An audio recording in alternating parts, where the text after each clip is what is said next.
सभी को नमस्कार। मैथमेटिकल फिजिक्स के लेक्चर्स में पुनः आपका स्वागत है। आज हम बात करेंगे एक नए टॉपिक के बारे में जिसका नाम है टेंसर या प्रदिश। आज हम बात करेंगे किसके बारे में? टेंसर्स के बारे में, टेंसर या प्रदिश। ठीक है।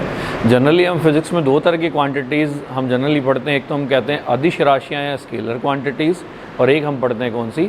सदिश राशियाँ या वेक्टर क्वांटिटी। जनरल डेफिनेशन हम पढ़ते हैं कि भाई ऐसी क्वांटिटी जिनको डिनोट करने के लिए सिर्फ मैग्नीट्यूड की रिक्वायरमेंट होती है वो तो स्केलर क्वांटिटीज़ कहलाती हैं, और जिनको मैग्नीट्यूड को के साथ साथ अपने वेक्टर उसके डायरेक्शन की भी आवश्यकता होती है वो हमारे पास क्या कहलाती हैं? वेक्टर क्वांटिटीज़ कहलाती हैं। तो basically scalar and vector quantities का जो जनरलाइजेशन है, या मैं कहूँ कि the generalization of scalar and vector quantities can be found with the help of tensor quantities. तो सदिश और अदिश राशियाँ या स्केलर और vector quantity and vector quantities जो हैं वो बेसिकली अपने पास कैसी क्वांटिटीज़ हैं? टेंसर क्वांटिटीज़ हैं या प्रदिश राशियों का ही एक रूप है। ठीक है। जैसे हम कहें कि अगर ऑर्डर डिफाइन करें, जैसे हम एक एग्जांपल लेते हैं, जैसे हम कहें कि भाई आपने फार्मूला पढ़ा होगा आपने, angular momentum with respect to angular velocity, L equals to value आती आई ओमेगा, है ना। या मैं और भी एग्जांपल कहूँ, हम पढ़ते हैं कि भाई current density J equals to formula आता सिग्मा और वैल्यू आ गई ई, है ना। इलेक्ट्रिकल कंडक्टिविटी आ गया और इलेक्ट्रिक फील्ड आ गया। और भी हम एग्जांपल कहते हैं कि intensity of magnetization is directly proportional to the magnetizing field, यानी आई इक्वल्स टू वैल्यू आ गई म्यू और वैल्यू आ गई एच। ठीक है। इसी तरीके से और भी हम कहते हैं, हुक्स लॉ हम पढ़ते हैं कि भाई स्ट्रेस या हम क्या कहते हैं? प्रतिबल जो है वो विकृति के समानुपाती होता है। Stress is directly proportional to strain यानी अपने पास क्या आ गई? विकृति आ गई। ठीक है। और यहाँ अपने पास क्या आ गया? यहाँ हमारे पास आता है इलास्टिक कोफिशिएंट या प्रत्यास्थता गुणांक, है ना। इलास्टिक कोफिशिएंट सपोजेड मैंने डिनोट कर दिया, सपोजेड मैंने कह दिया सी से डिनोट कर दिया। तो ये जो क्वांटिटीज़ मैं डिफाइन कर रहा हूँ, moment of inertia, electrical conductivity, magnetic permeability और उसके साथ मैंने कहा इलास्टिक कोफिशिएंट, ये कैसी क्वांटिटीज़ हैं? ये बेसिकली हमारे पास कैसी क्वांटिटीज़ हैं? टेंसर क्वांटिटीज़ हैं। यदि हम कहें कि कोई मीडियम है, कोई मीडियम सपोज दैट हमारे पास आइसोट्रॉपिक मीडियम है, समदेशी का अगर माध्यम है, यानी सभी दिशाओं में उसकी प्रॉपर्टीज़ हमारे पास क्या है? सेम है। उस कंडीशन में इलेक्ट्रिकल कंडक्टिविटी का मैं एग्जांपल लूँ तो इलेक्ट्रिकल कंडक्टिविटी एक अदिश राशि की तरह व्यवहार करेगी। लेकिन यदि हम एक एनआइसोट्रॉपिक मीडियम यदि हम कंसिडर करते हैं, विषमदेशिक माध्यम यदि हम कंसिडर करते हैं, यानी अलग अलग डायरेक्शंस में उसकी प्रॉपर्टी सेम नहीं है, तो उस कंडीशन में ये सिग्मा है ये बिहेव करेगा एक टेंसर क्वांटिटी की तरह, सेकंड ऑर्डर टेंसर की तरह बिहेव करेगा। सेम इसी तरीके से अपने पास एनआइसोट्रॉपिक मीडियम है तो ये मैग्नेटिक परमिएबिलिटी है, ये भी हमारे पास किसकी तरह बिहेव करेगा? ना तो सदिश होगा ना ही अदिश होगा, बेसिकली कैसा होगा? प्रदिश राशि है, एक टेंसर क्वांटिटीज़ की तरह बिहेव करेगा। इसी तरीके से इलास्टिक कोफिशिएंट है वो भी हमारे पास किसकी तरह बिहेव करेगा? एक टेंसर क्वांटिटीज़ की तरह बिहेव करेगा। एल और ओमेगा अगर हमारे पास पैरेलल नहीं हो तो उस कंडीशन में हम क्या कहते हैं कि भाई मोमेंट ऑफ इनर्शिया है ये भी एक टेंसर क्वांटिटी को रिप्रेजेंट करता है, जो बेसिकली अपने पास कौन से ऑर्डर का टेंसर होता है? ये होता है हमारे पास, है ना। चाहे आई के लिए बात करें, सिग्मा कह दें, म्यू कह दें, सी कह दें, ये बेसिकली कौन से ऑर्डर के टेंसर आते हैं? सेकेंड ऑर्डर के टेंसर आते हैं। नंबर ऑफ कंपोनेंट हम कैलकुलेट कर रहे हैं, नंबर ऑफ कंपोनेंट यदि 3 डायमेंशन स्टडी अगर हम कर रहे हैं तो नंबर ऑफ कंपोनेंट कितने कंपोनेंट आते हैं? 9 कंपोनेंट हमारे पास इसके लिए कैलकुलेट आते हैं। 3⁻², यानी 9 कंपोनेंट हम इसके लिए कैलकुलेट कर सकते हैं। ठीक है। तो हम कहें कि प्रदिश, हमने कहा कि भाई सदिश और अदिश जो है वो बेसिकली प्रदिश का ही एक रूप है। अगर जीरोथ ऑर्डर की हम बात करते हैं, शून्य कोटि जीरोथ ऑर्डर, है ना, शून्य कोटि का प्रदिश, है ना, टेंसर ऑफ जीरोथ ऑर्डर है, ये बेसिकली हमारे पास कौन सी क्वांटिटी कहलाती है? स्केलर क्वांटिटी कहलाती है या अदिश राशि कहलाती है। ठीक है। इसी तरीके से यदि मैं कहूँ प्रथम कोटि का प्रदिश, है ना, टेंसर ऑफ फर्स्ट ऑर्डर है, वो हमारे पास कैसी राशि कहलाती है? सदिश राशि कहलाती है ना। तो अदिश और सदिश राशियाँ जो हैं या स्केलर और वेक्टर क्वांटिटीज़ जो हैं ये बेसिकली हमारे पास टेंसर क्वांटिटीज़ का ही एक रूप है, या इनका जनरलाइज फॉर्म में हम लिखें तो हम उसको किस में रिप्रेजेंट करते हैं? टेंसर फॉर्म में रिप्रेजेंट करते हैं। अब टेंसर पढ़ने के लिए हमें कुछ जनरल डेफिनेशंस हमें पता होनी चाहिए, है ना, या जनरल फॉर्मेट हमें पता होना चाहिए। देखो जनरली मैं कहूँ कि in the end of 19th century यानी 19वीं शताब्दी के अंत तक टेंसर का कोई ज़्यादा यूज़ नहीं किया जाता था, लेकिन जब स्पेशल थ्योरी ऑफ रिलेटिविटी का कंसेप्ट आया, सर अल्बर्ट आइंस्टीन ने जब स्पेशल थ्योरी ऑफ रिलेटिविटी या एसटीआर में जब टेंसर को यूज़ किया, उसके बाद अपने पास जो टेंसर क्वांटिटीज़ हैं इनका यूज जो है फिजिक्स की बहुत सारी ब्रांचेज, जैसे मैकेनिक्स आ गया, हाइड्रोडायनेमिक्स आ गया, इलास्टिसिटी आ गया, बहुत सारी ब्रांचेज में इसका यूज़ होने लग गया। तो एक अच्छा टॉपिक है, इंपॉर्टेंट टॉपिक है। तो हम कहें टेंसर को देखो शुरू करने से पहले कुछ एक जनरल डेफिनेशन आती है हमारे पास, जो हमारे पास टेंसर को रिप्रेजेंट करने में बार बार काम में आएगी, जिसे हम कहते हैं कौन सा फंक्शन, क्रोनेकर डेल्टा फंक्शन। ठीक है, जैसे हमने कह दिया दो फ्रेम ऑफ रेफरेंसेस अपोजिट, पहला फ्रेम ऑफ रेफरेंस एस है, दूसरा फ्रेम ऑफ रेफरेंस हमने डिफाइन कर दिया किससे, एस डैश से डिफाइन कर दिया। यदि एस में किसी पार्टिकल के कोऑर्डिनेट्स अपोजिट हम रिप्रेजेंट कर रहे हैं x1, x2, x3 and so on. ठीक है, एन डायमेंशनल स्पेस हम ले सकते हैं, 3 डायमेंशनल स्पेस लेंगे तो 3 कोऑर्डिनेट आ जाएंगे, एन डायमेंशनल स्पेस ले रहे हैं तो एन कोऑर्डिनेट्स आ जाएंगे। या इसको हमने रिप्रेजेंट कर दिया किससे, x raise to power i से, i इक्वल्स टू 1 2 से लेके वैल्यू आ गई कहाँ तक, n तक आ गई। इसी तरीके से s प्राइम में या s डैश में कोऑर्डिनेट हमने रिप्रेजेंट कर दिया x bar 1, x bar 2, x bar 3 and so on, या इसको हमने रिप्रेजेंट कर दिया किससे, x बार i से। तो किसी भी फ्रेम ऑफ रेफरेंस की हम बात करें, एक क्रोनेकर डेल्टा की डेफिनेशन आती है, यदि मैं डिफाइन करता हूँ डेल्टा i और वैल्यू आ गई j। ठीक है, तो इसकी वैल्यू हमारे पास 0 बनेगी कब, जब i does not equals to j हो। और इसी तरीके से इसकी वैल्यू हमारे पास 1 बनेगी कब, जब i इक्वल्स टू वैल्यू हो किसके बराबर, j के बराबर हो। या इसी क्रोनेकर डेल्टा को, है ना, हमारे पास टेंसर क्वांटिटीज़ के एक्सपेंशन के लिए या कॉन्ट्रैक्शन के लिए भी काम में लिया जाता है। Del I J equals to हम डिफाइन करते हैं डिफरेंशियल फॉर्म में, del x I upon value आती है डेल एक्स जे। तो ये दो प्रॉपर्टी हैं जो बेसिकली क्रोनेकर डेल्टा फंक्शन की प्रॉपर्टी हैं, जो हमें टेंसर को रिप्रेजेंट करने में हम इसको बार बार काम में लेंगे। अब टाइप ऑफ टेंसर की हम बात करें तो टाइप ऑफ टेंसर देखो बेसिकली हम कहते हैं कि भाई एक तो क्वांटिटी आ गई हमारे पास, अदिश राशि आ गई, है ना, एक आ गई हमारे पास सदिश राशि आ गई। या अब इसको देखो रिप्रेजेंट करने का तरीका है, टेंसर क्वांटिटीज़ को बेसिकली हम कहते हैं, एक तो हम कहते हैं कौन सा टेंसर, कॉन्ट्रावेरिएंट टेंसर, कॉन्ट्रावेरिएंट टेंसर, या इसको हम दूसरे शब्दों में हम कहें, इसका नाम आता है हमारे पास क्या, प्रतिचर प्रदिश।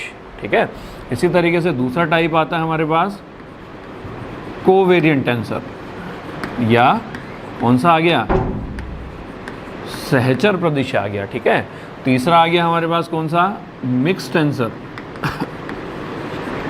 या टेंसर आ गया कौन सा, मिश्रित प्रदिश आ गया। ठीक है, और एक पार्ट और हम डिफाइन कर दें, इसको हमने कह दिया कौन सा आ गया, निश्चर, या हम कह दें क्या, इनवेरिएंट। इनवेरिएंट कह दिया, या हमने कह दिया कैसा आ गया, कोई निश्चर राशि आ गई, यानी कोई अदिश फलन आ गया, है ना। ठीक है, तो सबसे पहले हम बात करते हैं देखो किसकी, कॉन्ट्रावेरिएंट टेंसर की हम बात करें, हम कहें कि जैसे हमने कहा कि एक फ्रेम ऑफ रेफरेंस लिया हमने s, दूसरा फ्रेम ऑफ रेफरेंस लिया हमने क्या, s प्राइम या s डैश, है ना। s फ्रेम ऑफ रेफरेंस में किसी पार्टिकल कोऑर्डिनेट हमने कहा x1, x2, x3 and so on, या हमने डिनोट किया किससे, हमने डिनोट कर दिया इसको किससे, x i से रिप्रेजेंट कर दिया। ठीक है, इसी तरीके से किसी भी क्वांटिटी के जो अपने पास कंपोनेंट्स हैं वो हमने रिप्रेजेंट कर दिए a1, a2, a3 से an तक, या हमने रिप्रेजेंट कर दिए किससे, ai से, है ना। कॉन्ट्रावेरिएंट है उसको हम रिप्रेजेंट करेंगे किससे, सुपरस्क्रिप्ट लगाकर, है ना। कोवेरिएंट है इसको रिप्रेजेंट करेंगे हम सबस्क्रिप्ट लगाकर, है ना। मिक्स्ड है उसमें सुपरस्क्रिप्ट भी आएगा और सबस्क्रिप्ट भी आएगा। ठीक है ना, दोनों तरीके से हम उसको रिप्रेजेंट कर सकते हैं। तो कॉन्ट्रावेरिएंट टेंसर है उसको हम सुपरस्क्रिप्ट, है ना, सुपरस्क्रिप्ट लगाकर हम मेंशन करेंगे ना। अभी हम मेंशन करते हैं s प्राइम है, s प्राइम में कोऑर्डिनेट आ गए x बार 1 आ गया, x बार 2 आ गया, x बार 3 आ गया, यानी वैल्यू आ गई x बार i। इसी तरीके से किसी पार्टिकल या सॉरी किसी फंक्शन के लिए कंपोनेंट आ गए a bar 1, a bar 2, a bar 3 and so on, तो वैल्यू आ गई a बार आ गया और वैल्यू आ गई i आ गया। अब ट्रांसफॉर्मेशन इक्वेशन यदि हम लिखना चाहें कि s प्राइम में किसी फंक्शन को अगर हम इस तरीके से रिप्रेजेंट करते हैं, है ना, तो s में हम रिप्रेजेंट करते हैं किससे, a i से। तो देखो रिप्रेजेंट करने का तरीका है हमारे पास कॉन्ट्रावेरिएंट टेंसर का, a बार और वैल्यू आ गई i इक्वल्स टू वैल्यू आ गई डेल x बार, वैल्यू आ गई i अपॉन वैल्यू आ गई डेल एक्स जे, है ना। अगर बार आई ऊपर है तो ऊपर लिखना है हमें ना, तो वैल्यू आ गई ए जे आ गया और वैल्यू आ गई ए जे आ गया। तो कॉन्ट्रावेरिएंट टेंसर है तो उसको हम सुपरस्क्रिप्ट लगाकर हम मेंशन करते हैं, ठीक है। तो ये हमारे पास आ गया ट्रांसफॉर्मेशन इक्वेशन ऑफ कॉन्ट्रावेरिएंट टेंसर, कौन से ऑर्डर का, फर्स्ट ऑर्डर का, ठीक है। तो हम कहते हैं देखो n डायमेंशनल स्पेस में pth ऑर्डर, है ना, n डायमेंशनल स्पेस में यानी n विमीय आकाश में n डायमेंशनल स्पेस में अगर p कोटि का प्रदेश है तो उसके कितने कंपोनेंट डिफाइन किए जाते हैं, n⁻p कंपोनेंट डिफाइन किए जाते हैं। यानी मैं कहूँ कि अगर 3 डायमेंशनल स्पेस में इसको रिप्रेजेंट करना है, 3 डायमेंशनल स्पेस में रिप्रेजेंट करना है, तो n इक्वल्स टू वैल्यू आ गई कितनी, 3 आ गई। कौन से ऑर्डर का है, एक सुपरस्क्रिप्ट हमने लगाई यानी p इक्वल्स टू वैल्यू आ गई कितनी, 1, तो n⁻p n वैल्यू आ गई 3⁻1, यानी कितने कंपोनेंट हमें मिलेंगे, 3 कंपोनेंट हमें मिलेंगे, है ना। तो कॉन्ट्रावेरिएंट टेंसर है उसको हम सुपरस्क्रिप्ट से मेंशन करेंगे। नंबर ऑफ कंपोनेंट जो हैं वो हमारे पास कितने आएंगे, n⁻p, n जो है नंबर ऑफ डायमेंशंस आ गई और p हमारे पास ऑर्डर ऑफ टेंसर आ गया। तो इसका मतलब 3 डायमेंशनल स्पेस में कॉन्ट्रावेरिएंट टेंसर की हम बात करें, फर्स्ट ऑर्डर के टेंसर के कितने कंपोनेंट हमें मिलेंगे, 3 कंपोनेंट हमें प्राप्त होते हैं, ठीक है। अब मैं कहूँ कि अगर इसको ट्रांसफॉर्मेशन करना हो मुझे, यानी ये तो था किसमें, एस प्राइम में, और ये था किसमें, एस में, और यदि मैं इसको ट्रांसफॉर्मेशन यदि मैं इसका करना चाहूँ तो देखो इसी इक्वेशन को हम क्या लिख सकते हैं, यानी transformation of first order contravariant tensor. तो इसी इक्वेशन को मैंने क्या किया, ऐसा लिख दिया कि ए बार आ गया और वैल्यू आ गई आई। इसी इक्वेशन को मैंने मल्टीप्लाई कर दिया, सपोज दैट डेल एक्स के आ गया और अपॉन ए वैल्यू आ गई डेल एक्स बार, आई से मल्टीप्लाई कर दिया, इक्वल्स टू वैल्यू आ गई del x bar I, upon A value आ गई डेल एक्स जे आ गया, और मल्टीप्लाई कर दिया हमने किससे, मल्टीप्लाई कर दिया डेल एक्स के और वैल्यू आ गई डेल एक्स और वैल्यू आ गई आई और वैल्यू आ गई ए और जे। या इसी टर्म को मैं क्या लिख सकता हूँ, इसी टर्म को मैं लिख सकता हूँ वैल्यू आ गई A bar I del x के अपॉन ए वैल्यू आ गई del x bar I equals to value आ गई, देखो ये कितना बना, ये वैल्यू आ गई डेल एक्स के अपॉन वैल्यू आ गई डेल एक्स जे और वैल्यू आ गई ए और जे। हमने डेफिनेशन पढ़ी थी, कौन सा फंक्शन, हमने डेफिनेशन पढ़ी थी किसकी, क्रोनेकर डेल्टा फंक्शन, है ना, क्रोनेकर डेल्टा फंक्शन। हमने क्या कहा था कि डेल आई जे लिखूँ या मैं लिखूँ डेल के जे की, अगर मैं वैल्यू लिखना चाहूँ तो ये वैल्यू कितनी बनेगी, डेल एक्स के और अपॉन वैल्यू बनेगी डेल एक्स जे। इसकी वैल्यू 0 बनेगी कब, जब जे डज नॉट इक्वल्स टू के हो, और इसकी वैल्यू 1 बनेगी कब, जब जे इक्वल्स टू के हो, ठीक है। तो लेफ्ट हैंड साइड को मैं अगर लिखना चाहूँ तो ये वैल्यू कितनी बनेगी, देखो वैल्यू बनेगी ए आ गया, जे आ गया, डेल के आ गया और वैल्यू आ गई जे, इक्वल्स टू वैल्यू आ गई डेल एक्स के अपॉन वैल्यू आ गई डेल एक्स बार आई और वैल्यू आ गई ए और वैल्यू आ गई आई।